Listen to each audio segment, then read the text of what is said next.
I'm not going to worry about it. You'll be fine.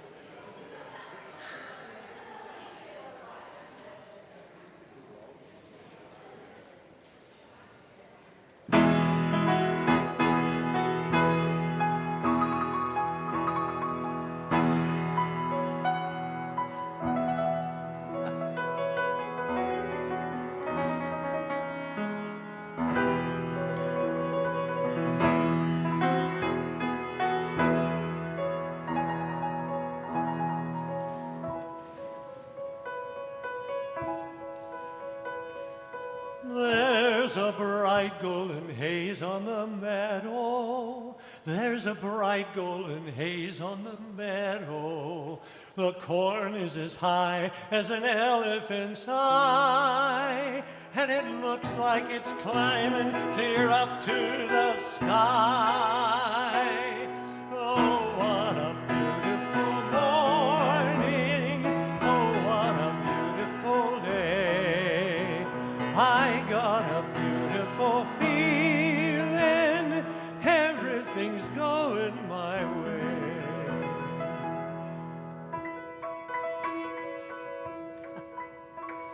All the cattle are standing like statues. All the cattle are standing like statues. They don't turn their heads as they see me ride by, but a little brown maverick is winking its eye. Oh, what a beautiful morning. Oh, what a beautiful day. I got a beautiful feeling, everything's going my way.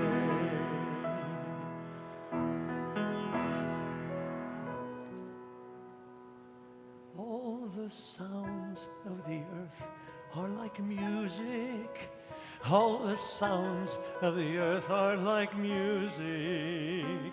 The breeze is so busy it don't miss a tree, but the old weeping willow is laughing at me. Oh, what a beautiful morning. Oh, what a beautiful day. I got a beautiful feeling, everything's going my way. Oh, what a beautiful day.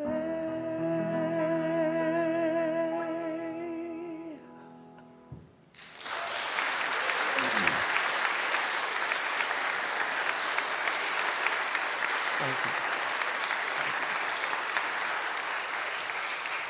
When I hatched this harebrained idea quite a while ago, I had no idea if there'd be 12 people in the audience or 100 people in the audience. I just didn't have any idea.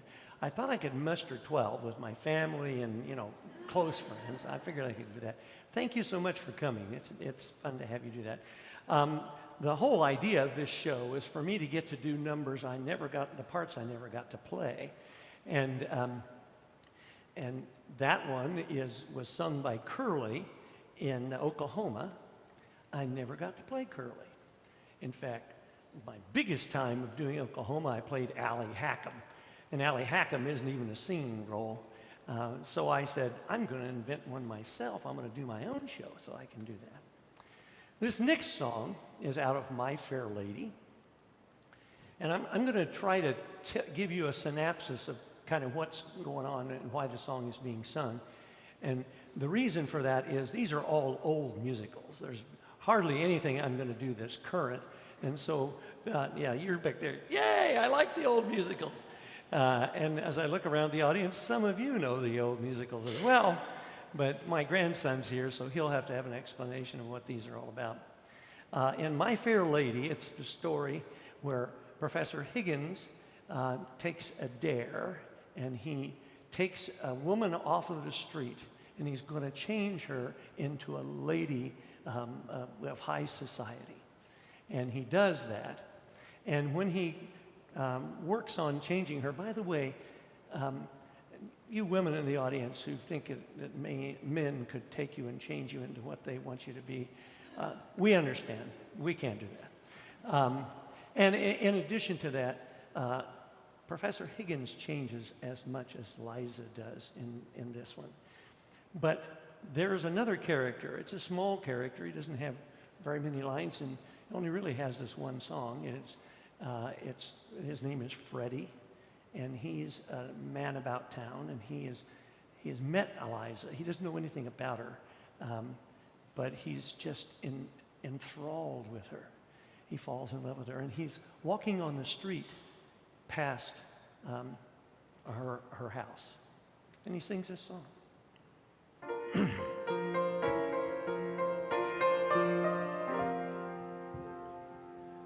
Darling, there's a tree you run to when it starts to rain. See the way it's filled with bloom.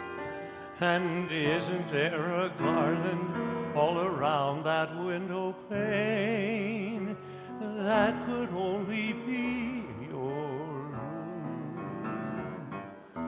This street is like a garden, your door a garden gate. What a lovely place to wait. I have often walked down the street before, but the pavement always stayed beneath my feet before. All at once am I several stories high, knowing I'm on the street where you live. Are there lilac trees in the heart of town? Can you see a lark in any other part of town? Does enchantment pour out of every door? No, it's just on the street where you live. And oh, the towering feeling just to know somehow you are near. The overpowering feeling that any second you may suddenly appear. People stop and stare, they don't bother me, for there's nowhere else on earth that I would rather be. Let the time go by, I won't care if I can be here on the street where you live. And oh, the towering feeling just to know somehow you are near. The overpowering feeling that any second you may suddenly appear. People stop and stare, they don't bother me, for there's nowhere else on earth that I would rather be. Let the time go by, I won't care if I can be here on the street where you live.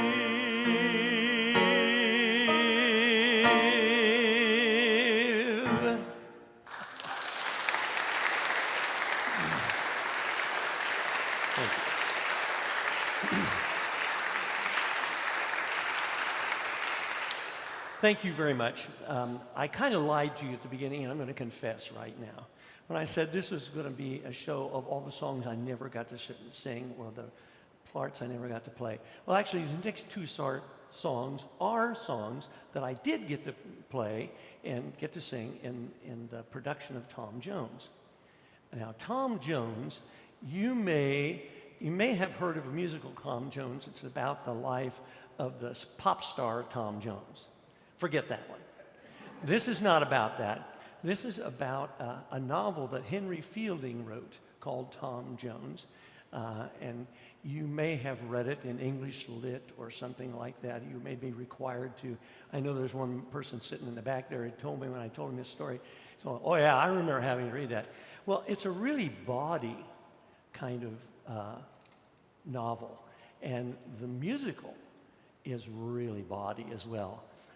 I'm not going to do the bawdy parts, but there are 2 love songs in it, and they're sung by Tom. But in order to introduce this to you, I want to play kind of the beginning of the musical. By the way, you've never seen this musical before. I know you've never seen this musical unless you're my family, because you've never been in any place where it's been performed before. In fact, when we were doing it in 1969, when I was a senior in college, we were doing this show as a dinner theater. We wanted to do it. We called French's. We called all those places where you call and say, can we have the rights to do this? Can you send us the music? Can we do that? And nobody had it. Absolutely nobody had it. As far as I know, no one ever had it to sell. So we couldn't find anybody to do that. So as a senior project, one of the classmates of mine, he transcribed it. We had a record, a vinyl record, believe it or not. And he transcribed it all the parts, all the orchestrations and everything like that. And by the way, my wonderful accompanist over here has this problem. When I asked for him to send me the music, he sent me I don't even know what it's called. It's a chord sheet of some kind, and it has some really strange chords, and we've had to work on it and modify it. I think we've got it down to where we can actually sing it with the chords that we have. But anyway, he produced all this, and we did it. But let me, there is a recording that you can look online, and I encourage you to do it. See me afterwards, and I'll show you how to get to it.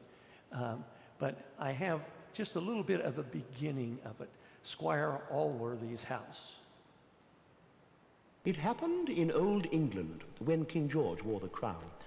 The worthy Squire Allworthy returned from London town. He was welcomed by Miss Wilkins, a faithful servant she, and by his sister Bridget, whom he was glad to see. His long and weary journey had filled him with fatigue, and this begins our tale of unbelievable intrigue. Retiring to his chamber for a night of pleasant dreams, what he saw there gave cause to fill the countryside with screams. A babe is lying in my bed. A babe is lying in his bed. A babe is lying in my bed. Who can he be and why is he lying in my bed? Who can he be and why is he lying in his bed?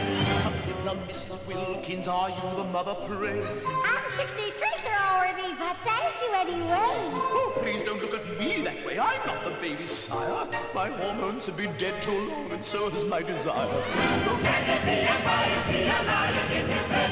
Who can he be and why is he lying in my bed? There had to be some boy and girl or some kind of connection. This child is not a product of immaculate conception. But here he is in flesh and blood. There aren't any The maybes. stork could not have brought him here. Storks don't believe in babies. Who can he be and why is he lying in his bed? He's got a twinkle in his eye that certainly means trouble. That twinkle means you better change his diaper on the double. Now let me take the babe, good sir. A place for him I'll find. No, do not take the boy away, for I've made up my mind. A son is what I'm longing for. Too long I've lived alone. And I intend to raise this boy as if he were my own. A son, the squire has a son.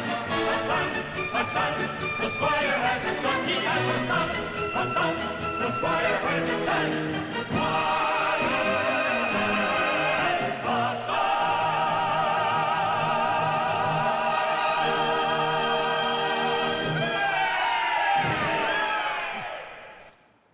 Gives you an idea of what the musical is kind of like. I'm not sure you could understand all the words, but what Squire Allworthy came home and he found a babe lying in his bed. A babe is lying in my bed. And then he asked Mrs. Wilkins, "Are you the mother, pray?" And she said, "I'm 63th, Sir Allworthy. Thank you, anyway."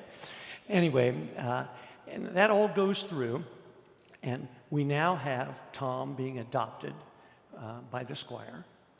And he has a name. The Squire gave him the name Tom. And the town folks decide that it was probably Jenny Jones, who was a woman of ill repute in town. And they are pretty sure she must have put the baby there, that it must be her baby. So he has now a name, Tom Jones. Tom grows up, as all boys do. He grew up to be handsome and tall and athletic, and he could do just about everything. He wasn't very good at studies. He didn't like school. He didn't like that sort of thing. And we run into a few more characters here. Mr. Bliffle, with a name like Bliffle, you know he's not the hero. Anyway, Mr. Bliffle is the Squire's nephew. And then there are two other characters, Mr. Thwackum and Mr. Square. They are Tom's tutors. All of them really hate Tom. And to add to that, the next door neighbor's Squire's daughter, her name is Sophie. She's out horse riding, and as she runs, as her horse runs by, the horse gets spooked, and Tom saves her. And in the process of saving her, he breaks his arm, and Sophie decides to nurse him back to health. And here comes the part that you find in every musical you ever heard, and that is Tom and Sophie fall in love. It's a love story. And Bliffle, Thwackum, and Square, they don't like Tom. So they make up a story about some of Tom's behavior that make him come out to be a real evil kind of person. Well, there's a little bit of truth to the stories, but that's just they lie. It's misleading. But the Squire and Tom, there's enough truth that Tom doesn't know how to defend himself. So the Squire feels like he has to banish Tom. So he banishes Tom from the estate, and he's going out to seek his fortune. He's lost Sophie because he has to leave. And he sings this song.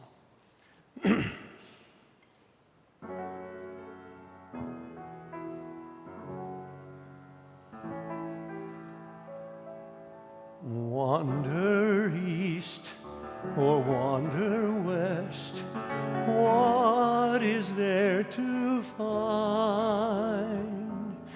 I'll find only loneliness. I left my heart behind. Say there, highway, I don't care, wherever you may wind.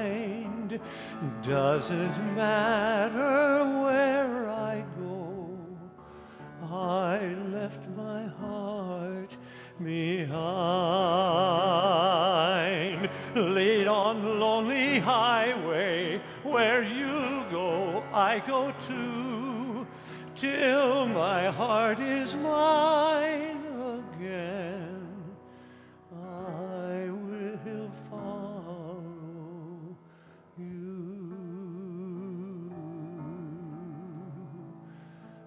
I see branches on each tree with their arms entwined.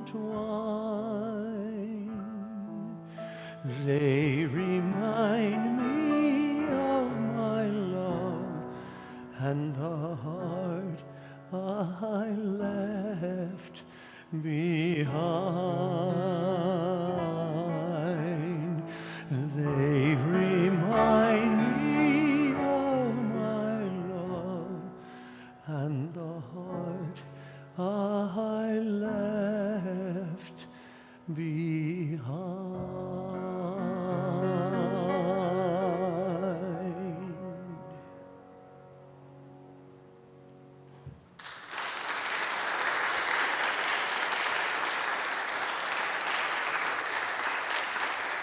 Thank you.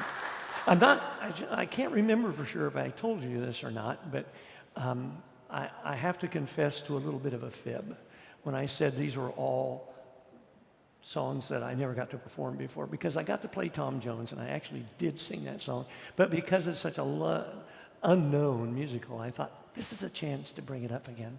I also lied to you about one more thing. I said it was a one-man show. Well, the reality is I'm going to do a duet now with my daughter. She wasn't born yet when I originally did this show, but we did a remake of the show back at Southwestern College many, many years ago, and she got in the cast, and she... Talk about a body song. Whew, she had a body song. We're not going to do that one. But in the show, after Tom leaves, a whole bunch of things happen. And there's things that Tom gets accused of murdering somebody, and they were going to hang him, and he saves a woman who is tied to a tree, and somebody is trying to ravish her, and he saves her, and they go off to the inn, and she says, "How can I thank you? What can I do? You honor me too much, madame. I should be thanking you." And that's one of those songs we're not going to do. But anyway, after all this happens, they discover a few things. First of all, the guy he was supposed to have killed didn't die, and it wasn't really Tom's fault anyway, so he's not going to be hung, and he's being relieved of that thing. And in addition to that, we've discovered another thing. Jenny Jones was not Tom's mother. And it's a good thing, because Jenny Jones and Tom are actually, Jenny Jones is the one that Tom saves. And so their relationship, if it were mother and son, wouldn't probably be a very good thing. But in any case, then the squire, you also find out one more thing, that she isn't his mother, but Bridget is his mother. And the Bridget is the squire's sister. So the squire is Tom's uncle. And so everything is working out just fine, except for one thing. And it always happens in the end of a musical. The love story happens, and they were torn apart, and they have to get back together. And so they sing this song. In every man there's one mistake, the one mistake that can shake all the dreams he's been working for. Believe me, please believe me, I will make no more.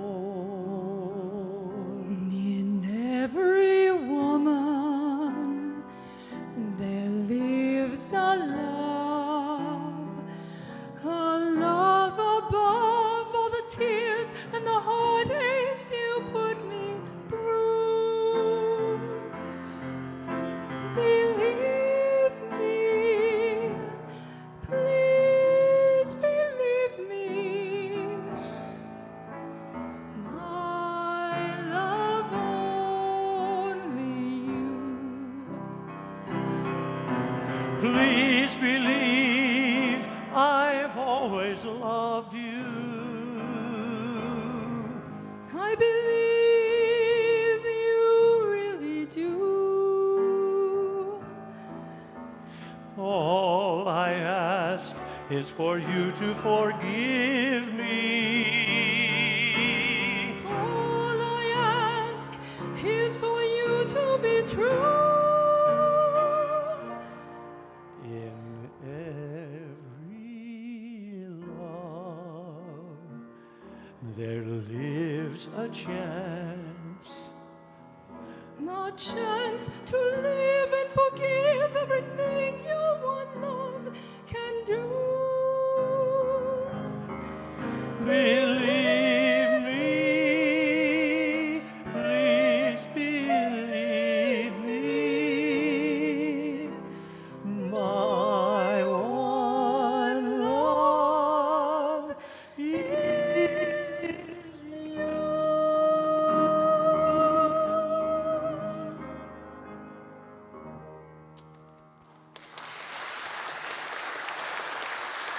Thank you. Thank you.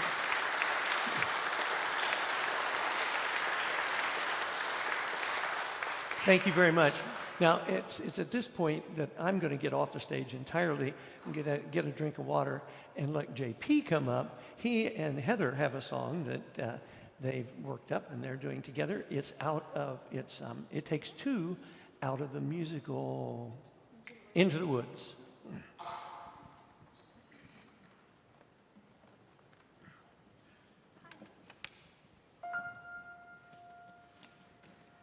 You've changed, you're daring, you're different in the woods. More sure, more sharing, you're getting us through the woods. If you could see, you're not the man who started, and much more open-hearted than I knew you to be. It takes two. I thought one was enough, it's not true. It takes two of you, you came through. When the journey was rough, it took you. It took two of us, it takes care. It takes patience and fear and despair to change, though you swear to change. Who can tell if you do? It takes two. You've changed, you're thriving, there's something about the woods. Not just surviving, you're blossoming in the woods. If you, I fear at home, we'd stay the same forever. And then out here, you're passionate, charming, considerate, clever. It takes one to begin, but then once we've begun, it takes two of you, that's no fun. Two things to be done, you can do. When there's two of you, if I dare, it's because I'm becoming aware of us as a pair of us, each accepting a share of what's there. We've changed, we're strangers. I'm meeting you in the woods. Who minds what dangers? I know we'll get past the woods. And once we're past, Let's hope the changes last. Beyond woods, beyond switches and slippers and hoods. Just the two of us beyond lies. Safe at home with our beautiful prize. Just a few of us, it takes trust. It takes just a bit more and they're done. We need four, we had none, we got three. We need one, it takes two.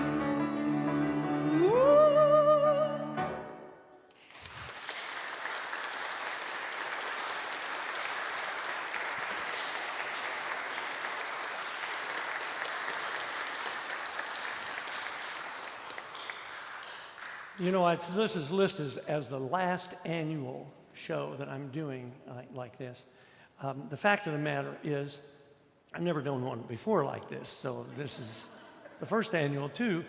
Although I did summer stock theater for many years, and our beginning summer stock was a group of people that got together. We've known each other in college, or we've known each other in high school, or whatever, and most of them were off doing professional theater or teaching, and so we said, let's get together and put on a show. It's kind of like that, no, it was like Mickey Rooney and Julie Garland.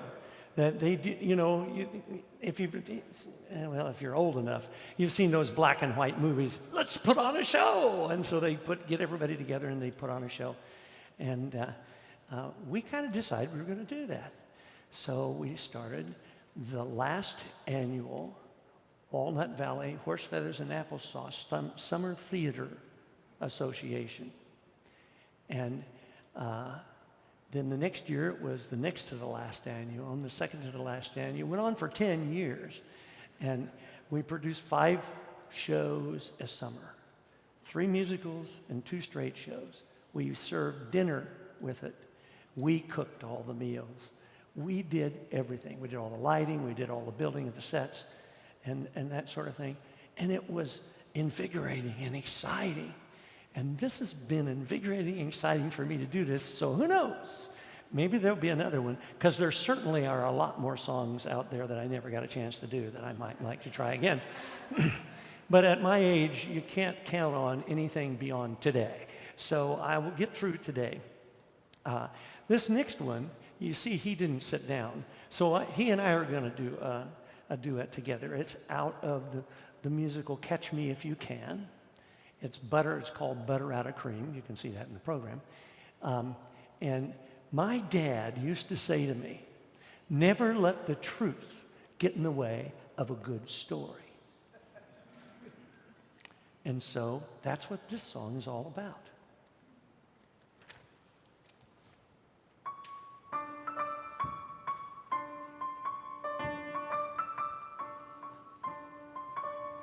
Remember that story I learned at your feet? Well, now it's my turn, take a seat. 2 little mice of great renown fell in some milk and one proceeded to drown. The other one still the toast of the town, 'cause he made butter out of cream. He looked around, deduced his plight, said this is no way to spend a Saturday night. When he turned his style to make things right, so he made butter out of cream.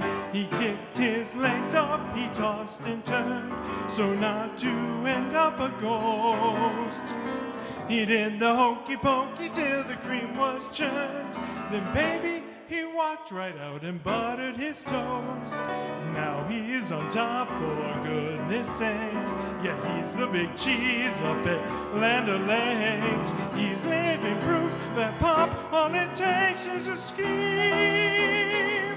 So if you land in the gutter, just make butter out of cream. That was a good one. But listen to this one. There was a cockroach in Brazil, got drunk in the local coffee mill. His time was almost up until he made coffee out of beans. He had that and he climbed to the top, and he stopped at the top. He till. May I step that again? I couldn't do this on Broadway, but I can do it here.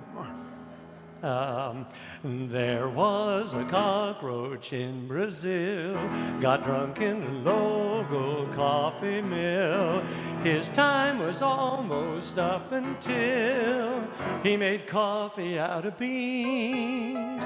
Then he heard such a sound, and much to his shock, when he looked around, he had been scooped and was about to be ground. So he made coffee out of beans. He marched to the north and he stomped to the south. He made a race against fate. He did the cucaracha till his tears poured forth, and Senor, things began to percolate. He held his breath and he swam to the top. He borrowed some beans from his mom and pop. Then he opened up his own coffee shop out in Queens. So when nights were almost out, he just made coffee out of beans.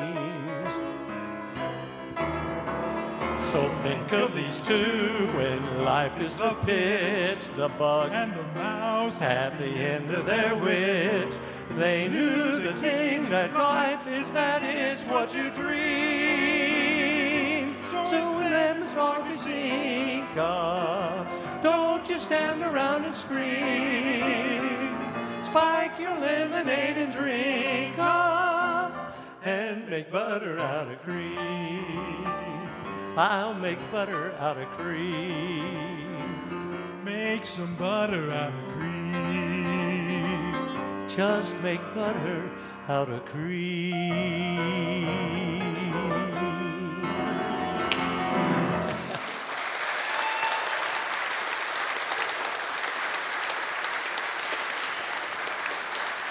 Thank you.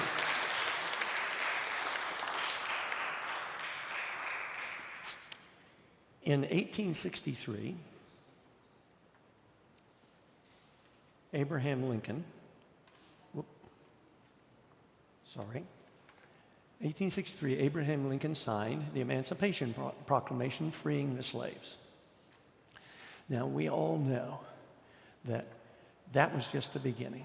And even today, people of color are not always treated in the same way that the rest of us are. And what a lot of people don't know is that almost 100 years before that, in 1776, you might notice this next song is out of the musical 1776. 1776, there was a lot of discussion at that point what the meaning of the words, all men are created equal. And there were a lot of, quite a few people, John Adams being one, Benjamin Franklin being another, and a whole cohort of those people are saying, this needs to mean all men, including slaves. That didn't happen. There wasn't votes for them to do that at that point in time. And my daughter pointed out, she gave me something earlier today, and if you ever saw the musical Hamilton, in the musical Hamilton, there's a song. I'm not going to sing it. I don't know it, so I can't do it. But it's called In the Room Where It Happens.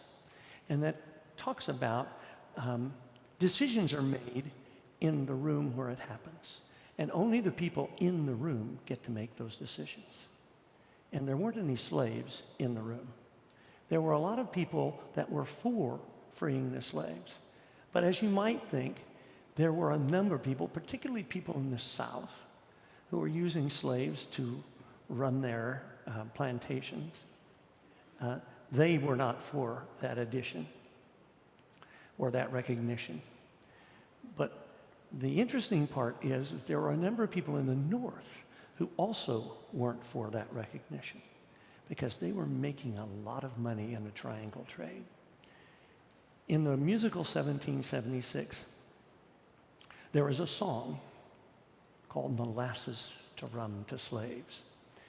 And it talks about the triangle trade and the hypocrisy. It's not really a song about slavery. It's a song about hypocrisy. The hypocrisy of the people in the North saying that we ought to free the slaves, but not willing to vote for it because it would cut off their income. And this is a disturbing song. And if you're not a little bit disturbed by it at the end, and I didn't do my job as a performer, because a piece of art is, it's viewed by a lot of people. And sometimes they're very disturbing, and the artists put them out there to be disturbing. I'm hoping this is not too disturbing to anyone, but it was, to me as a performer and a singer, when I heard this song, I said, I've got to do that song. And not because of the message of the song necessarily, it's because the artist doing the song has an opportunity to really make people look at what's being talked about. I remember when my very first musical ever at college, we did The Sound of Music, and I didn't have a singing role. I was one of the Nazi colonels that was taking the von Trapp family and trying to keep them from escaping. And I was evil. And probably the best thing as an actor that has ever happened to me was I was still in uniform after the show, and we were greeting people, and people came up and talked to us. And a little kid, probably 6 or 7 years old, he came up to me and he looked at me, and he kicked me right in the shin. And, you know, that's a That's a pretty good thing. I did what I was supposed to do. I made him hate me. And now, when I'm done with this song, I don't need any of you to kick me in the shins to tell me that I did okay. But this is one of those songs. There's a little dialogue that goes with the song to help set it up. Gentlemen, you know, our northern brethren, they're feeling a little bit tender toward our slaves. They don't keep slaves. Oh, no. But they're perfectly willing to be considerable carriers of slaves for a price. They're willing for the shilling. Mr. Adams, haven't you heard? Molasses to rum to slaves. Oh, what a beautiful waltz. You dance with us, we dance with you in molasses and rum and slaves. Who sails the ships out of Boston, laden with Bibles and rum? Who drinks a toast to the Ivory Coast? Hail Africa, the slavers have come. No England with Bibles and rum. Then it's off with the sleigh and the Bibles, on with the slaves, clink, clink. Then it's hail and farewell to the smell of the African coast.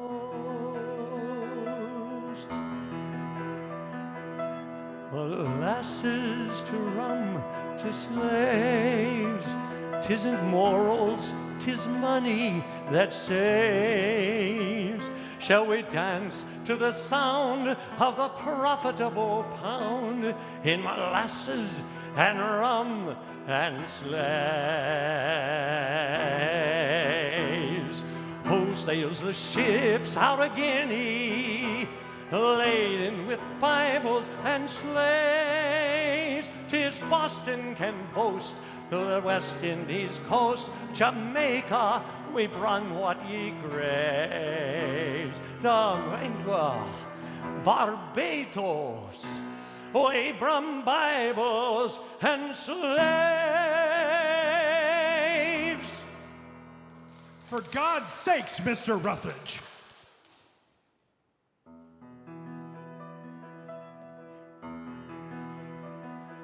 Molasses to rum to slaves.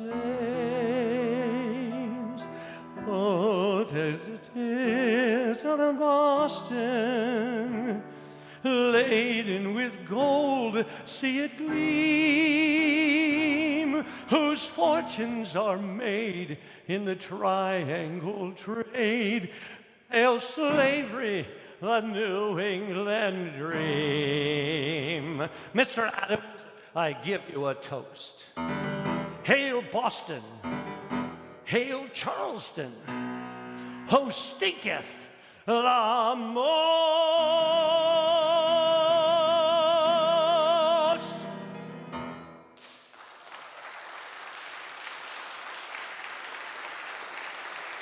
Thank you.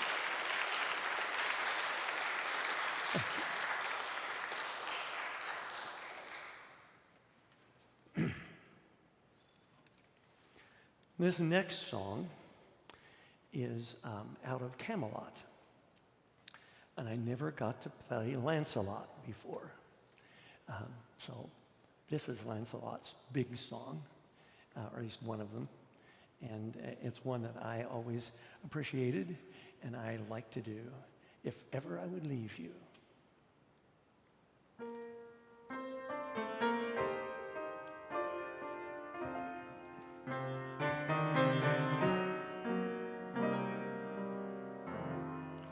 If ever I would leave you, it couldn't be in summer. Seeing you in summer, I never would go. streaked with sunlight, your lips red as flame, your face with a luster that puts gold to shame. But if I'd ever leave you, it couldn't be in autumn. How I'd leave in autumn, I never would know. I've seen how you sparkle when fall nips the air. I know you in autumn, and I must be there. And could I leave you running merrily through the snow, or on a winter's evening when you catch the fire's glow? If ever I would leave you, it couldn't be in springtime, knowing how in spring I'm bewitched by your soul. Oh no, not in springtime, summer, winter, or fall. No, never could I leave you at all. And could I leave you running merrily through the snow, or on a winter's evening when you catch the fire's glow? And if I'd ever leave you, it couldn't be in springtime, knowing how in spring I'm bewitched by your soul. No, not in springtime, summer, winter, or fall. No, never could I leave you at all.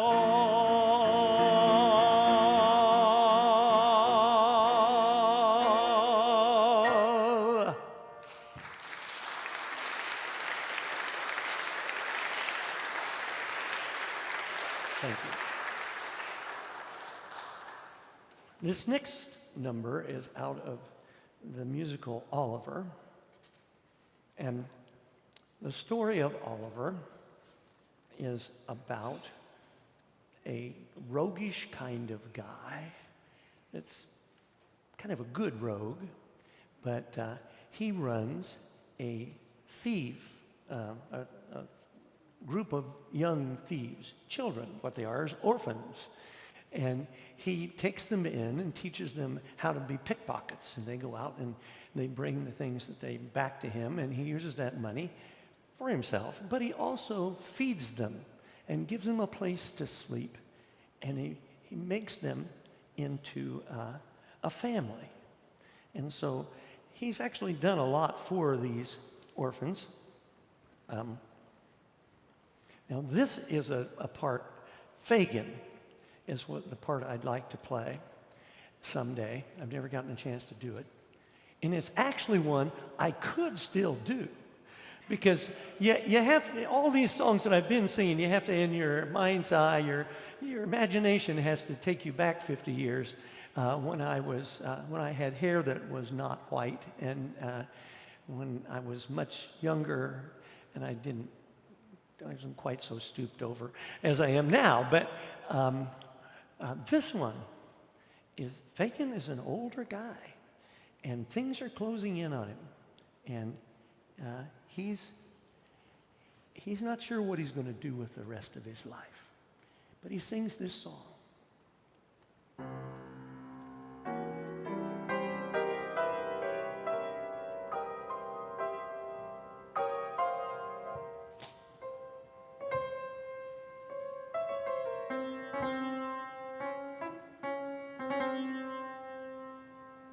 A man's got a heart, now hasn't he? Joking apart, now hasn't he? Although I'd be the first one to say that I wasn't a saint, I'm finding it hard to be really as black as they paint. I'm reviewing the situation. Can a feller be a villain all his life? All the trials and tribulations, I better settle down and get myself a wife. And a wife could cook and sew for me, and come for me, and go for me, and go for me, and nag at me. The fingers she will wag at me, the money she will take from me, a misery she'll make of me. I think I better think it out again.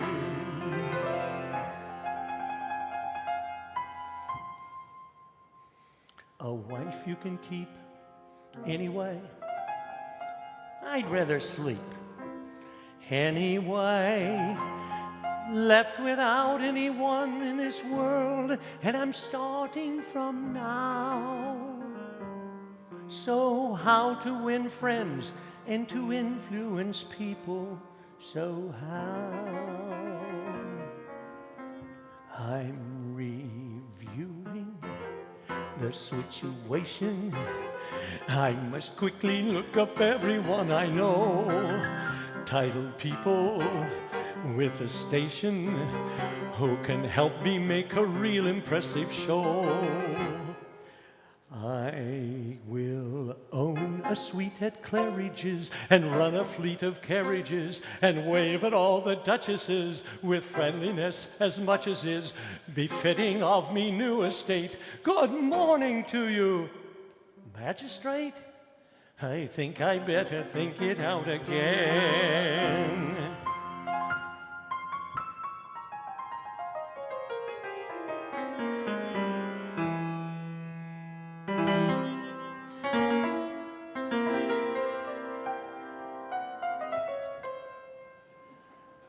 So where can I go? Somebody I know. Nobody.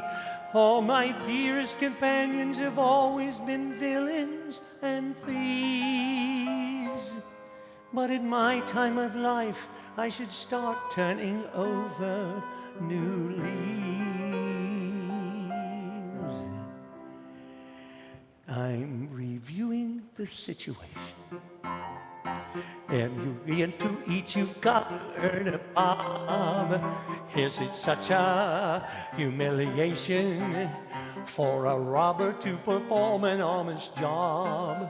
So a job I'm getting possibly. I wonder who the boss will be. I wonder if he'll take to me, what bonuses he'll make to me. I'll start at 8 and finish late at normal rate. And oh, but wait, I think I better think it out again.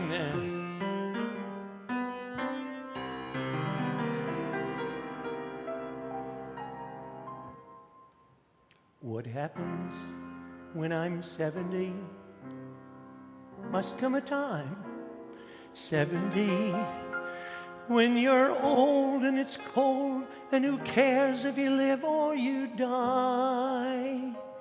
The one consolation's the money you may have put by. I'm reviewing the situation. I'm a bad 'un and a bad 'un I shall stay. You'll soon seeing no transformation, but it's wrong to be a rogue in every way. I don't want nobody hurt for me or made to do the dirt for me. This rotten life is not for me. It's getting far too hot for me. Don't want no one to rock for me, but who will find a job for me? There is no in between for me, but who will change the scene for me? I think I better think it out again. Hey! Thank you. Thank you.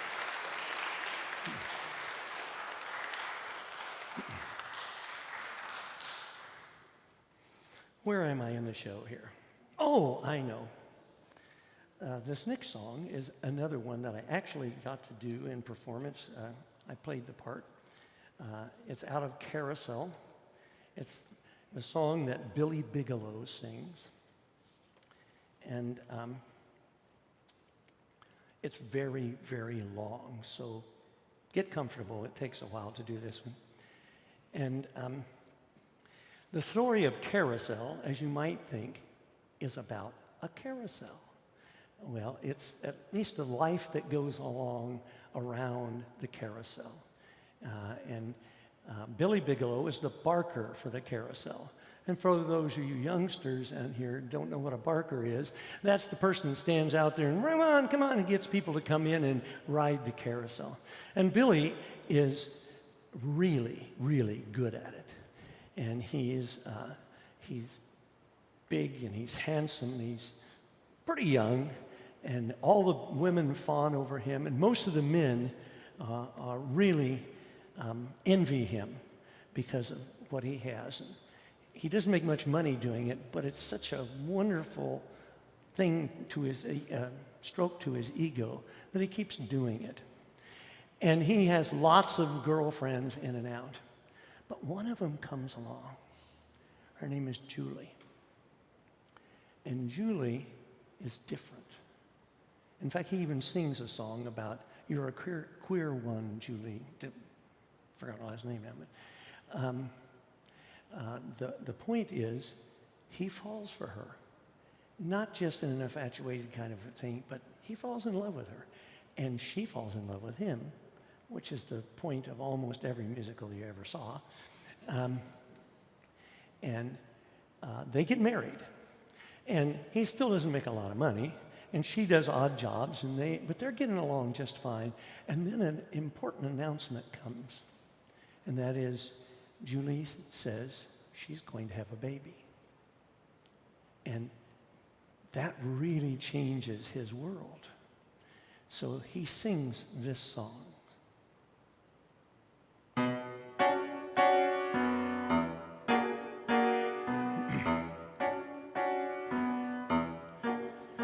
I wonder what he'll think of me. I guess he'll call me the old man. I guess he'll think I can lick any other fella's father. Well, I can. I guess he'll grow up to be the spitting image of his dad, but he'll have more common sense than his puddin'-headed father ever had. I'll teach him to wrestle and dive through a wave when we go in the morning for a swim. His mother can teach him the way to behave, but she won't make a sissy out of him. Not him, not my boy, not Bill.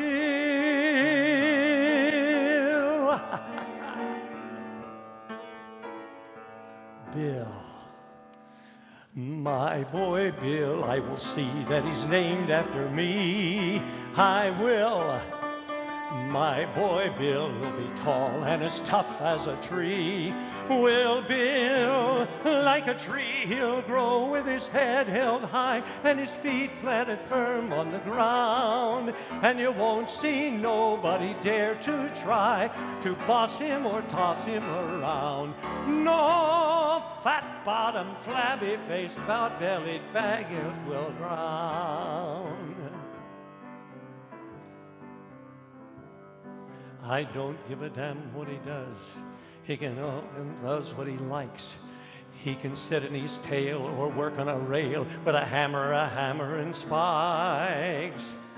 He can ferry a boat on a river or pedal a pack on his back, or work up and down the streets of a town with a whip and a horse and a hack.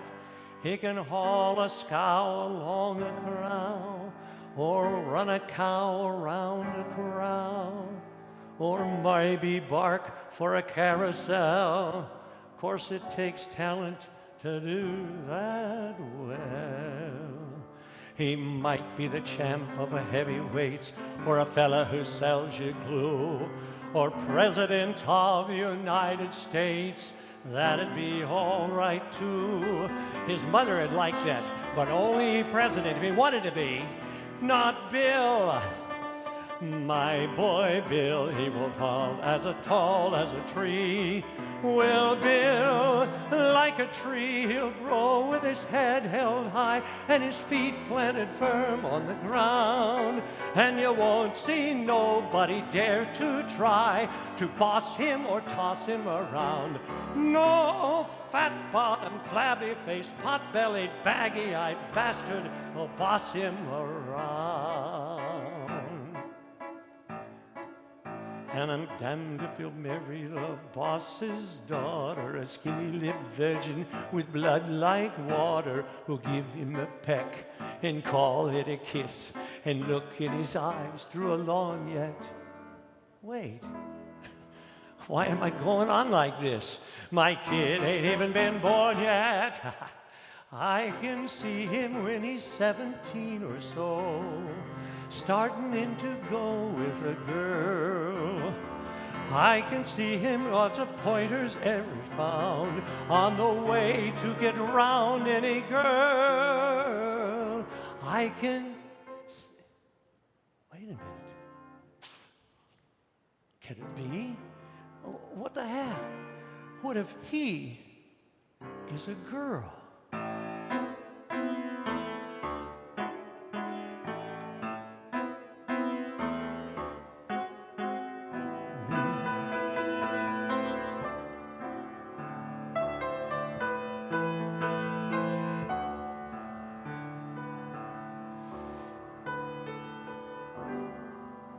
You can have fun with a son, but you've gotta be a father to a girl.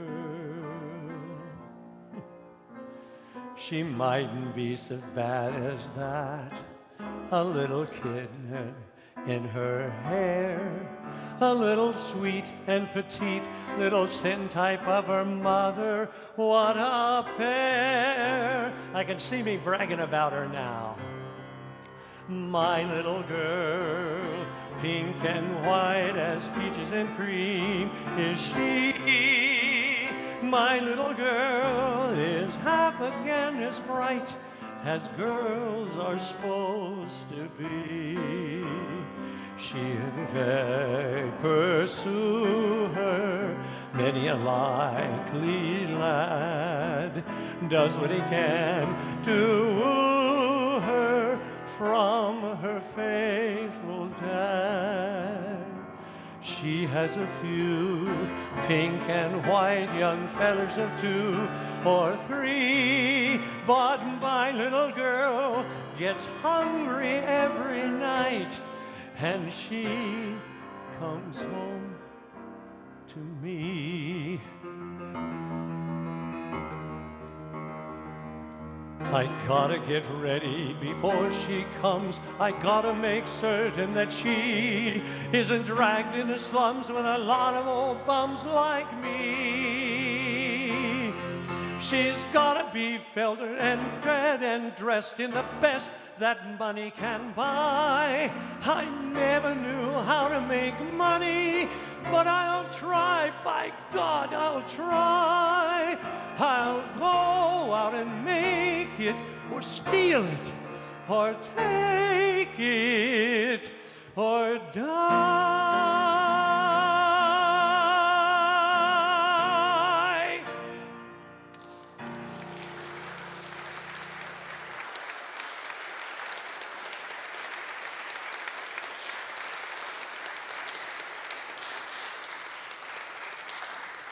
Thank you very much.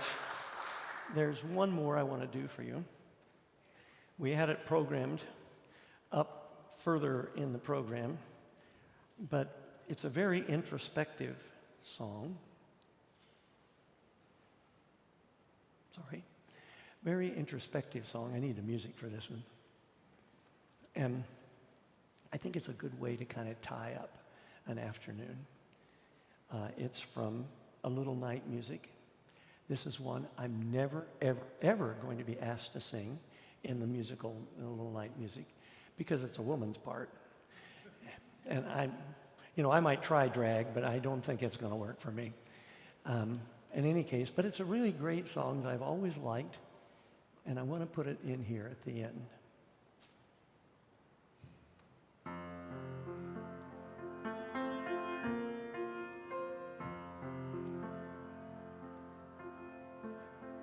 Start again. I had the wrong piece of music on here. Isn't it rich? Are we a pair?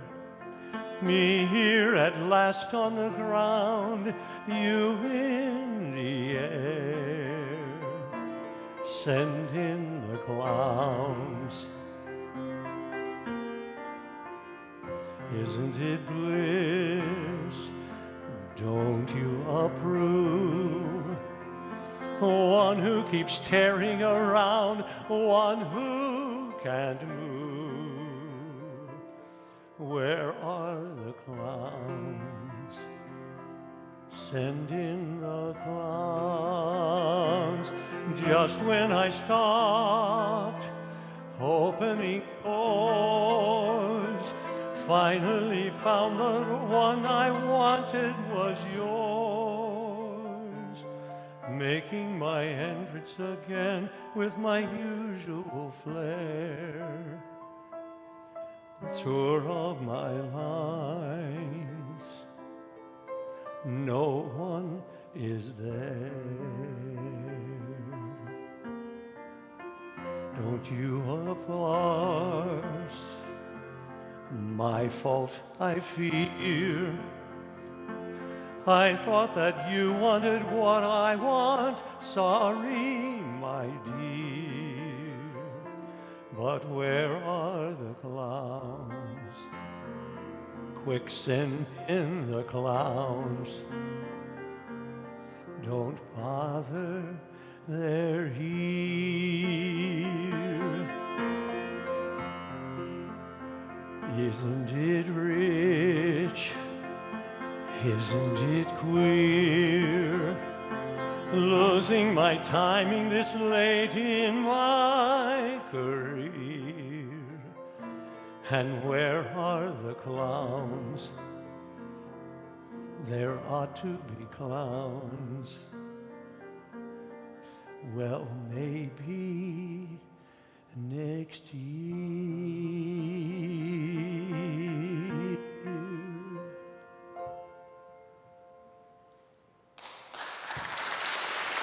Thank you.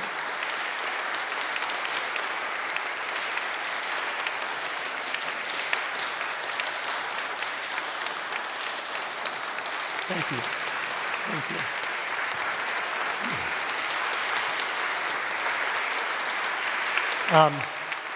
Thank you. Thank you so much. Thank you. I really appreciate it. I really appreciate it. I had no idea what this might turn out to be, and I forgot to kind of introduce Mary Jane, who is my accompanist. She's on.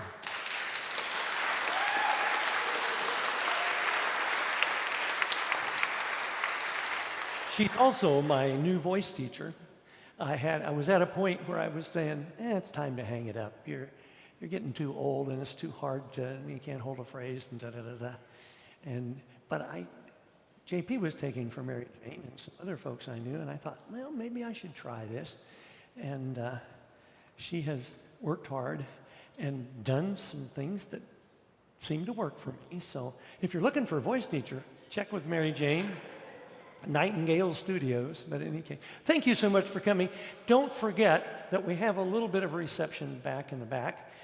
We bought way, way, way too much food, so you have to all eat a whole bunch. And anyway, thank you so much. I'll be back there to greet you.